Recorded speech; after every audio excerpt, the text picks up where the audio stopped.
Great evening, and great evening once again.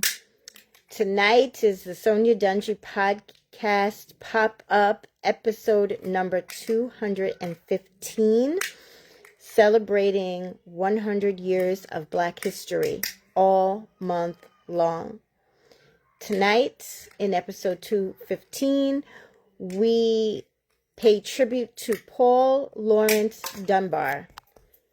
Paul Laurence Dunbar was born on June 27th, 1872, in Dayton, Ohio, to Joshua and Matilda Dunbar, both of whom were enslaved in Kentucky prior to being emancipated.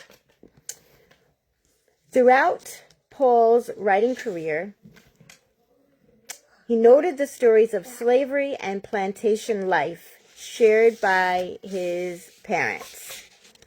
By age 14, Paul had his poetry published in the Dayton Herald. While attending Dayton High School, he distinguished himself by publishing in his high school newspaper, as well as serving as editor-in-chief, president of the Literary Society, class poet, all while being the only person of color in his high school. Despite his accolades, Dunbar was unable to attend college due to his lack of finances and was forced to take a job as an elevator operator. In 1890, he edited the African-American newspaper, the Dayton Tatler, printed by his former high school classmate, Orville Wright, best known as the famous Wright brothers. The newspaper was short-lived. In 1892, a former student poet named James Newton Matthews invited Dunbar to read his poetry at a Western Association of Writers meeting. In attendance was James Whitley Riley, who was so impressed with Paul that he wrote a letter of encouragement. In 1893, Dunbar self-published, and that's a feat in itself to self-publish, his first collection, Oak and Ivy. He sold the book for $1 to help pay publishing costs to people that were riding the elevator. Later that year, Paul moved to Chicago, hoping to land a job at the World's Fair. He befriended Frederick Douglass, who assisted him in finding a clerical job, and arranged for him to read his poetry at the exposition. Douglass labeled Dunbar as the most promising colored man in America. Now that is something to be proud of. By 1895, Dunbar's poems appeared in major national newspapers, including the New York Times.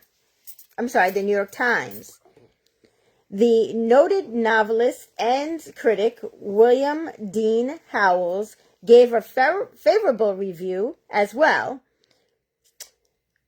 And as a result, the second collection, Majors and Minors, appeared in Harper's Weekly. In 1897, he embarked on a 6-month reading tour in England. After returning to America, Dunbar received a clerkship at the Library of Congress in Washington, D.C. In 1998, just 2 years later, believing that the dust from the library contributed to his failing health with the onset of tuberculosis, Dunbar left the Library of Congress and dedicated himself to writing and giving full-time readings. And in 1902, after the separation from his wife, Alice Dunbar, Dunbar suffered a nervous breakdown and also a bout with pneumonia. Dunbar finished 4 collective volumes of short stories, 4 novels, 3 published plays, lyrics for 13 songs, 14 books of poetry, 400 published poems, and uncounted essays on social and racial topics over a 13-year period. On February 9th, 1906, Dunbar died at the age of 33. So in the 33 years, he did quite a lot to really establish himself.